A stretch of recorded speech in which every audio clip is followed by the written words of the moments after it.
bisa rahimani wa rahimakumullah. Bersyukur kita kepada Allah Jalla Jalaluhu hingga saat ini Allah memberikan kepada kita nikmat iman Islam, memberikan kesempatan kepada kita untuk mempergunakan sisa usia kita dalam ketaatan Allah Subhanahu wa taala. Mudah-mudahan ketaatan kita membawa taat suami kita, membawa taat anak-anak kita, dan membawa taat seluruh keluarga besar kita. Ibu yang dirahmati Allah Subhanahu wa taala, seperti tema kita hari ini tentang kurban dan problematikanya. Saya sudah mengumpulkan ada 9 kasus yang saya ditanyakan ketika di Idul Adha. Insya Allah 9 kasus ini kita akan jawab 50 menit ke depan, 10 menitnya untuk bertanya. Kasus pertama, langsung saja. Ada orang yang mau ibadah kurban dengan alasan lebih baik untuk membantu orang-orang di sekitarnya yang membutuhkan. Bagaimana ini hukumnya, Ustaz? Ustaz, setiap bulan alhamdulillah dari hasil zakat warung saya menghasilkan sekitar 30 sampai 50 juta. Dan saya biasanya gunakan 30 sampai 50 juta itu zakatnya saya sebar, saya bagi warga sekitar yang membutuhkan. Artinya setiap bulan mereka mengharapkan sembako dari saya, Ustaz. Qadarullah, ini Idul Adha, mana yang lebih kami utamakan? Sedekah berlanjut atau sedekah dihentikan kurban yang saya laksanakan? Atau saya kurban dulu, sedekah terhenti? Khawatir yang mengharapkan sembako itu di hari kurban ini mereka ada daging, cuman nggak punya beras. Kalau nggak punya tusuk pun nggak apa-apa, Bu. Nggak ada beras kan repot. Nah, gimana jawabnya? Ya, kita jawab.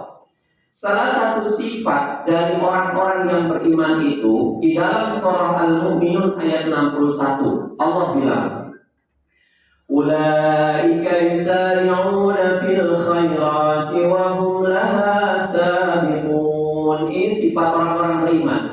Orang-orang beriman itu kata Allah ketika muncul promo-promo kebaikan, ya, di mana-mana butuh dana kebaikan, dia selalu ngangkat tangan, Bu. Dia nggak mau telat dari orang-orang. Mereka itu bergegas kata Allah dalam melakukan kebajikan.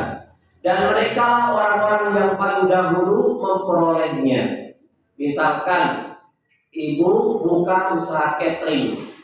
Hari Jumat ada 2 catering yang saling membutuhkan dua-duanya. Yang satu dia minta pesanan dari misalkan di hari Jumat itu jam 8 dibutuhkan risoles sebanyak 5.000 risoles. Pada asalnya jam 4 itu dibutuhkan mesen pastel 8.000 pastel.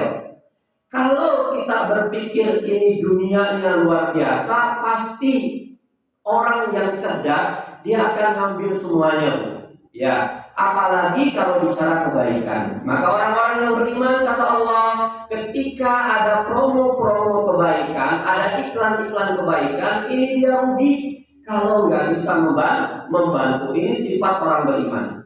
Tapi saat kita bertemu sebuah keadaan di mana di dalamnya berkumpul banyak ibadah, maka langkah yang tepat seorang mukmin adalah apa? Ada 2 kaidah yang harus kita ikuti.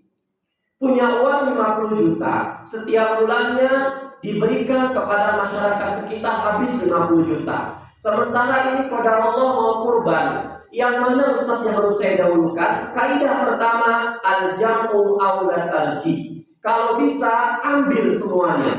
Ya, 50 juta tetap berjalan, kurban juga tetap berjalan. Artinya menggabungkan selama itu mungkin, ya, lebih baik daripada memilih salah satu. Kata Syekh Utsaimin mengatakan, kalau Anda masuk ke dalam masjid, sementara di dalam masjid itu azan subuh berkumandang, Anda baru masuk la ilaha illallah, maka saat itu di masjid tersebut diberikan jeda waktu iqamah sekitar 10 menit. Maka Anda lebih baik pertama sholat tahiyatul masjidnya, yang kedua sholat sunnah qobliyah subuhnya. Tapi kalau seandainya saat itu masa waktunya cuma sekitar 5 menit, maka Syekh Utsaimin mengatakan Anda sholat tahiyatul masjid, Anda dituntut untuk melaksanakan sholat sunnah qobliyah subuhnya. Tapi kalau Anda sudah melaksanakan sunnah qobliyah subuh, maka Anda mendapatkan pahala sholat tahiyatul masjid. Paham di sini Bu? Ya. Kaidah pertama, al-jamu aulat tarji. Kalau memungkinkan Anda saat itu punya uang, nggak ada serinya, ada tabungan yang nganggur, maka kalau bisa di bulan ini bukan hanya memberikan sedekah 50 juta, tapi juga berbarengan dengan membeli 1 ekor sapi seharga 50 juta. Contoh, pada saat tiba momen berkurban, kita mampu berkurban dan mampu juga bersedekah. Maka selama kita mampu melakukan keduanya, mengapa tidak kita ambil semuanya? Jika kita bisa memperoleh pahala, kenapa kita nggak bisa melakukannya? Toh kalau kita seorang ibu-ibu catering, semuanya akan kita ambil. Maka Quran mengatakan fastabiqul khairat. Mungkin saja tender ini datang kepada Anda tidak akan datang berkelanjutan. Mungkin saja tahun ini adalah tahun 10 hari pertama Zulhijjah yang terakhir yang akan menemui Anda. Tahun depan, wallahu a'lam. Nih, dalam urusan dunia saja kita serobot, kita ambil tuh tender. Bisa, insya Allah. Bu, bisa Bu, ini kan lebaran 2 hari lagi. Bisa, tenang saja. Masalah nanti belakangan, yang penting terima dulu. Ya, biasanya pedagang seperti itu. Maka dalam hal kebaikan, ambil semuanya. Kalau memang memungkinkan kita menggabungkan. Lah Ustaz, alhamdulillah saya cuma punya uang 50 juta. Yang lainnya sudah ada pos-posnya Ustaz. Pos apa? Pos buat ngumrohin orang, buat menghajikan orang, buat anak yatim, buat yang lain segala sebagainya. Ini 50 juta hanya buat sedekah bulanan. Nah, maka kaidah yang kedua mengatakan idza tazahamatil masalih quddimal a'la 'alal adna. Kalau terjadi dua kebaikan, Anda bingung milih yang mana, maka kata kaidah usul fiqh cari yang lebih afdol. Ya, yang lebih afdol. Salat berjamaah itu afdol dikerjakan di masjid daripada di rumah. Tapi pada saat Anda menemani suami Anda sedang sakit, maka sholat Anda di rumah walaupun tidak berjamaah jauh lebih afdol daripada di masjid. Ba'da subuh itu membaca Al-Quran dapat pahala luar biasa. Innal Qur'ana sesungguhnya bacaan-bacaan di waktu fajar itu masyhuda. Maka saat ba'da subuh, mana yang lebih afdal? Baca Quran apa zikir pagi? Maka ulama mengatakan zikir pagi jauh lebih afdal daripada baca Quran. Karena lewat suruh, zikir pagi sudah tidak ada. Matahari terbenam, zikir sore sudah tidak ada. Tapi baca Quran, matahari terbenam bisa, setelah suruh pun bisa. Jadi kalau memang tidak memungkinkan kita untuk melakukan sama-sama, maka monggo kita mengerjakan sholat sunnah yang dimuakkadkan terlebih dahulu. Maka tahiyatul masjidnya kita kenal. Misalkan ibu termasuk orang-orang yang memang istiqomah untuk melaksanakan sholat duha. Suatu hari ibu ada kepentingan ke Magelang atau ke Purwokerto, berangkat jam 6:30. Niat untuk transit di masjid, tapi waktu transit cuma dikasih waktu setengah jam. Ibu ada transit, maka saat itu dahulukan sholat sunnah duha, maka dapat tahiyatul masjidnya. Tapi kalau ibu sholat tahiyatul masjid dulu, duhanya kurang, harus kita laksanakan. Ini, ya. Jadi ketika kita bertemu dengan hari raya Kurban 1 sampai ke 6, ibu melakukan puasa qadha-nya. Bukan. Dari mulai tanggal 5 saja, ya tanggal 6 saja, biar nanti pas nanti ibu mau hari ke-6 terbentur dengan Arafah. Maka ulama mengatakan di hari Arafah jangan niatkan qadha, tapi niatkan untuk puasa Arafah, karena setiap ibadah itu li maksudi wa zatihi, ada maksud dan ketentuannya. Itu. Nah, Menggabungkan dua niat dalam ibadah itu dalam ilmu ulama usul fiqh mengatakan at-tasyrik fi niyah. Tentang boleh tidaknya menggabungkan kurban akikah ada dua pendapat ulama dalam masalah ini. Yang pertama, ulama yang mengatakan enggak boleh dan tidak sah menggabungkan kurban dengan akikah.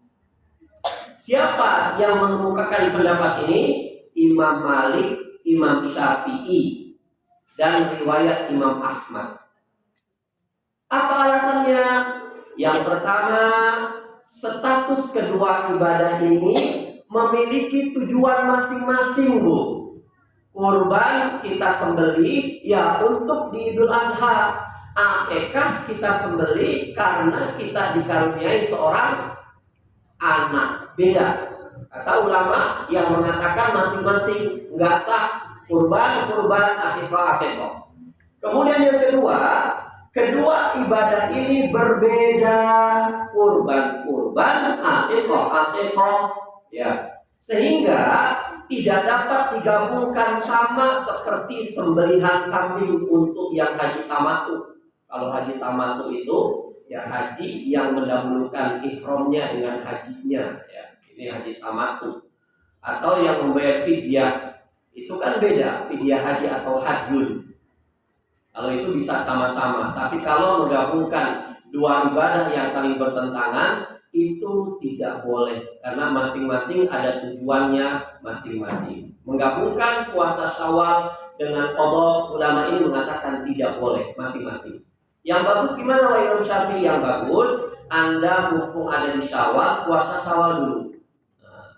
Nanti qadhanya nanti di bulan setelah Syawal kalau Anda masih hidup. Tapi kalau Anda nggak mau khawatir nggak hidup, ya sudah mendingan qadha dulu. Tapi nanti ini pendapat yang lain, itu baru pendapat saya.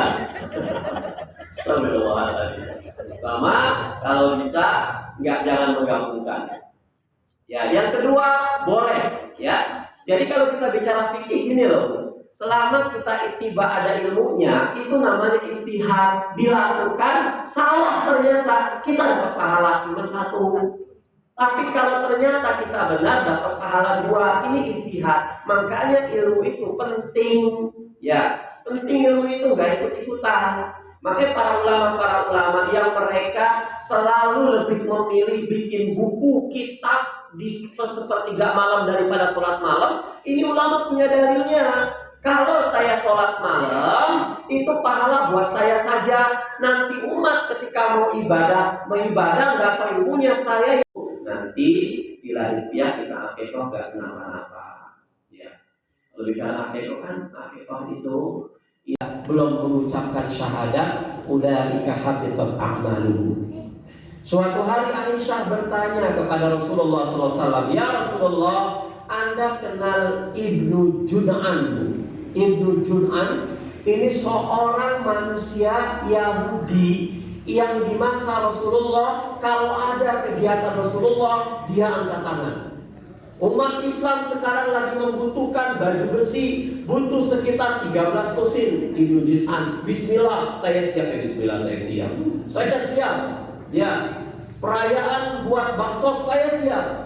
Perayaan mengumrohkan orang saya siap. Untuk Palestina saya siap. Ini Ibnu Jun'an. Maka Aisyah bertanya, ya Rasulullah, Ibnu Jun'an kana fil jahiliyah yasilur rahim. Dia itu selalu bersilaturahim sama orang baik. Wa yut'imul miskin, dan Ibnu Jun'an tidak sayang mengeluarkan hartanya untuk memberi makan orang miskin.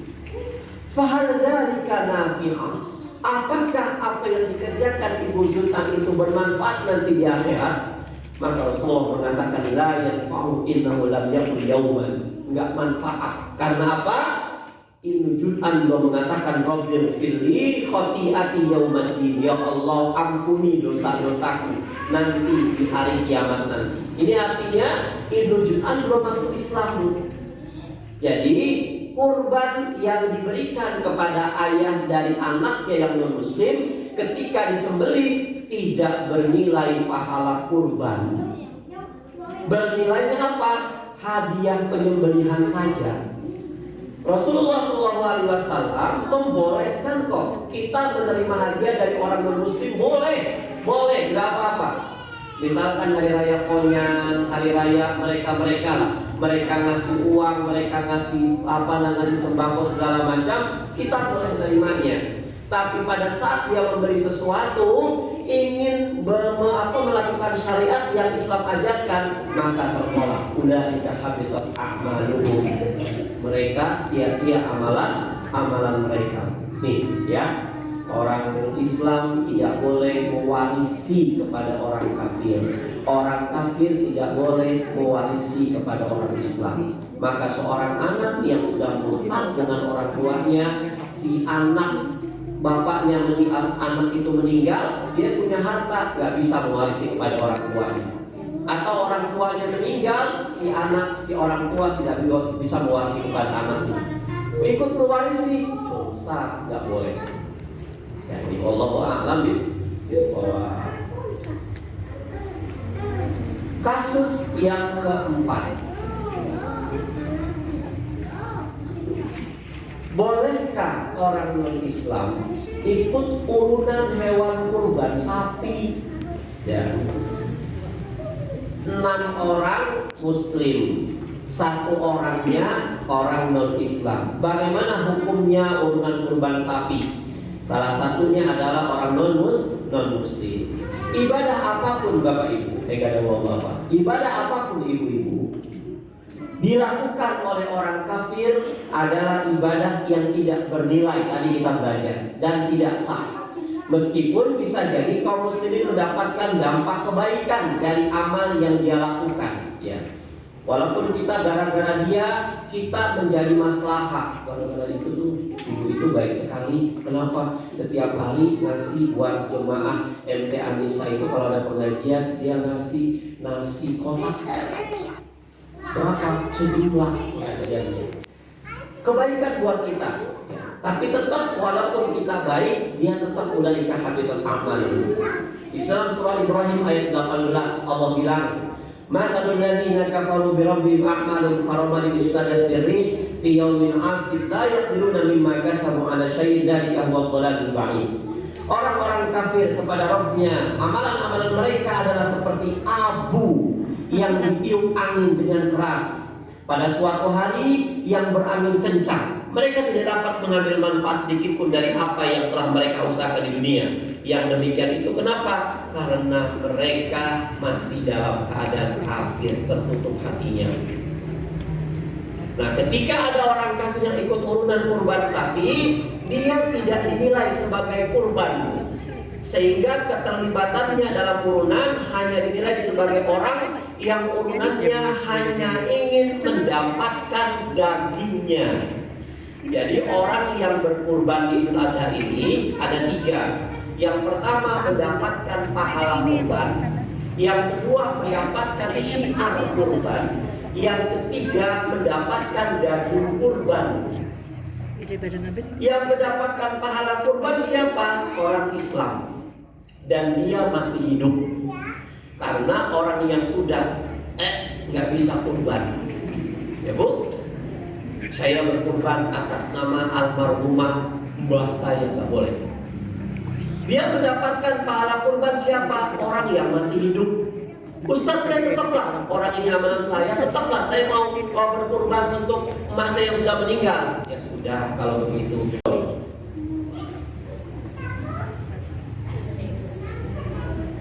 Jadi ketika ada orang non-muslim ikut urunan, yang 6 orang ini dapat pahala kurban plus dapat jatah daging kurban, yang 1 orang non-muslim tidak dapat pahala kurban tapi dapat jatah kurbannya, daging kurban. Jadi nggak masalah. Mudah-mudahan saja pada saat dia urunan, pas lagi disembelih hewan kurbannya langsung dia begini, asyhadu an la ilaha illallah wa asyhadu anna Muhammadar Rasulullah.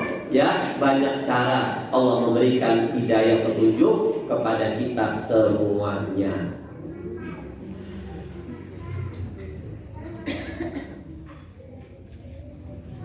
Selanjutnya, apa selanjutnya Bu? Tadi udah. Kurban bergilir. Karena memang dia kepengen dilihat oleh orang kampungnya. Tahun ini suaminya kurban sapi atas nama suaminya. Besok istrinya, Masya Allah. Besok anaknya tahun depan. Maksudnya bukan besok, nanti tasik ya nggak boleh lagi. Tahun depan lagi. Maka para ulama mengatakan ini yang namanya kurban salah kaprah. Ya. Selama suaminya masih hidup, maka suaminya, istrinya dapat, anak-anaknya dapat. Tahun depan lagi suaminya lagi Bu, karena masih hidup. Kalau suaminya sudah meninggal, baru istrinya, anaknya ikut. Kalau suaminya atas nama suaminya karena masih hidup, maka suaminya mulai tanggal 1 sampai tanggal 10 sebelum disembelih nggak boleh nyukur rambut, nggak boleh motong kuku, khusus buat suaminya. Istrinya boleh mau rebonding silakan. Anak-anaknya pun boleh. Yang nggak boleh siapa? Suaminya. Yang nggak boleh. Jadi satu kurban diniatkan untuk satu keluarga. Apa dalilnya Ustaz? Allahumma hadza anni wa man lam yudhahi min ummati, kata Rasulullah. Rasulullah itu kalau mau kurban beliau selalu bilang Allahumma hadza anni wa ahli wa ummati amman la yudhahi ba'di. Ya Allah, aku korbankan satu ekor unta ini, kata Rasulullah SAW, dariku untukmu, dan dari keluargaku untukmu, dan dari umatku untukmu, baik umat yang sudah berkurban maupun umat yang belum berkurban. Makanya kalau menyembelih hewan kurban tidak diperkenankan untuk membaca sholawat, tuh nggak boleh. Bismillahirrahmanirrahim nggak ucapkan. Bismillahi Allahu Akbar. Allahumma sholli ala sayyidina Muhammad, nggak usah. Khawatir, kata para ulama, ketika kita menyebut sholawat, pikiran kita kepada Rasulullah SAW, maka jadi haram kurbannya. Karena nggak boleh kita berkurban untuk selain Allah Subhanahu Wa Taala. Sampai laler pun nggak boleh. Ya, ada sahabat, 3 orang sahabat ini, ketika dia mau keluar dari mau masuk ke perbatasan orang kafir orang muslim, kata orang kafir, kalau kamu mau keluar dari tawanan ini, kamu harus memberikan persembahan buat dewa-dewa kami. Sahabat pertama nggak mau, aku akan pancung, tetap nggak mau, mati dalam keadaan husnul khatimah. Yang kedua tetap nggak mau, mati. Yang ketiga, saya mau untuk berkurban. Kurban apa? Yang kau mampu apa? Nyamuk silahkan, lalat silahkan. Dia kurban lalat Bu. Terus ternyata gara-gara lalat disembahkan untuk Lat Uzza, dia terhalang masuk surga. Ya, jadi nggak boleh kita melakukan penyembelihan buat selain Allah Subhanahu wa Ta'ala.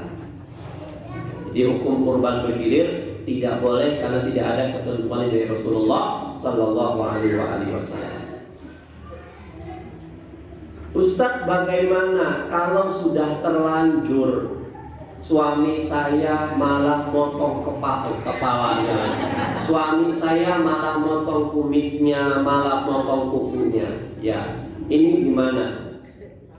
Kata Rasulullah SAW, setelah masuk bulan Dzulhijjah, para perkurban tidak boleh memotong rambut dan kukunya. Apa dalilnya? Rasul mengatakan, idza ra'aitum hilal Dzulhijjah, kalau Anda sudah menyaksikan hilal bulan yang muncul di tanggal 1 Dzulhijjah, wa arada ahadukum ayyudhhiya, maka salah satu dari antara kalian ingin berudhiyah, ingin menyembelih hewan kurban, falyumsik an sya'ri wa alfarihi, maka jangan sekali-kali menyentuh kukunya dan menyentuh rambut yang menumbuh di dagingnya. Artinya nggak boleh potong kuku. Larangan ini bermakna, ulama mengatakan namanya larangan itu haram, Bu.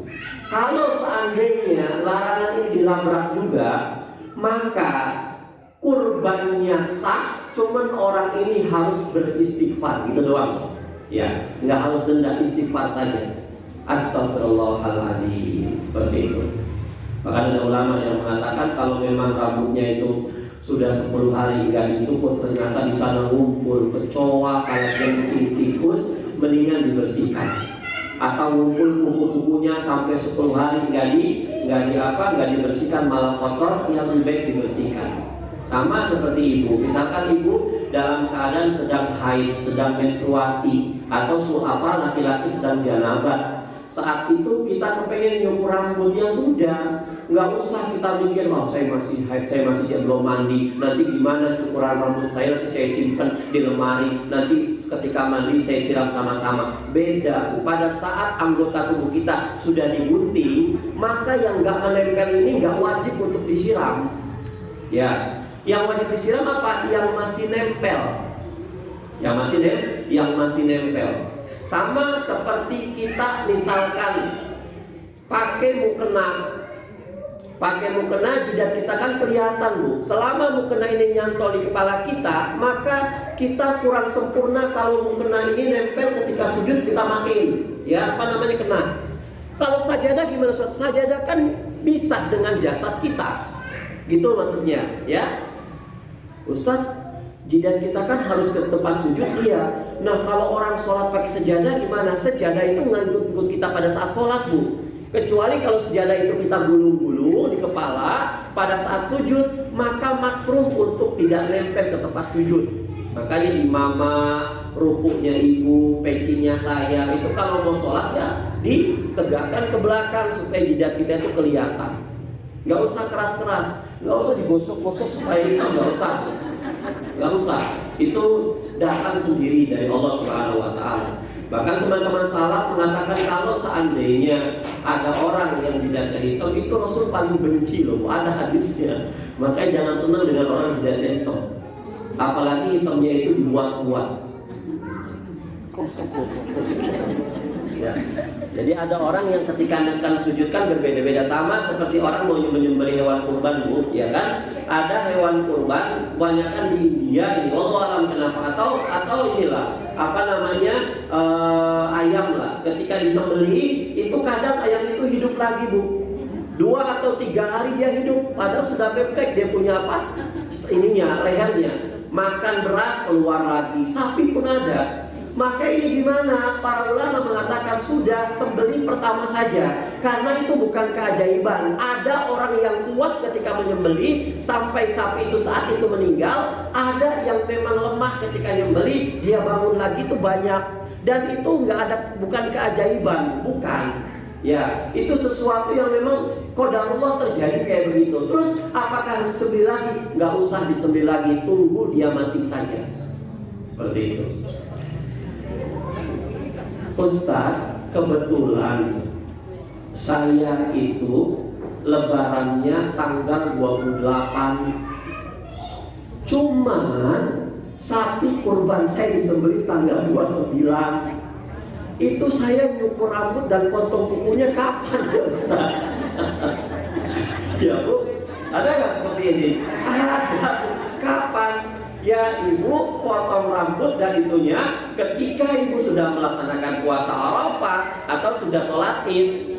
Karena apa? Kita kan Idul Kurban kan memang kita nggak bisa sendiri, ya kan? Kita serahkan kepada tradisi seperti itu. Misalkan saya menyerahkan hewan kurban di waktu malam, qadarullah, saudara-saudara saya di waktu malam binangun, lebarannya misalkan tanggal 29. Nah, saya potong kukunya kapan? Ya tanggal 28-nya, ya. So, seperti itu ya. Jadi agama itu mudah, tapi jangan dipermudah. Sulit, tapi jangan dipersulit. Banyak caranya. Allah itu gampang kok. Kalkulatornya Allah dengan kalkulator manusia beda. Ustadz, apakah Allah nggak keblinger? Maksudnya gimana? Kan puasa Arafahnya 2 Ustadz, tanggal 27 sama 28. 27 yang lebarannya 28 dan 29. Itu Allah keder apakah enggak? Kalkulator Allah itu enggak sama dengan kalkulator kita, Bu. Ya. Kalau bagi Allah itu nggak ada lebaran tanggal 28 Juli 29. Bagi Allah itu lebaran haji kapan? 10 Juli. Wallahu a'lam bishawab. Ya Bu, ini sudah jam 2.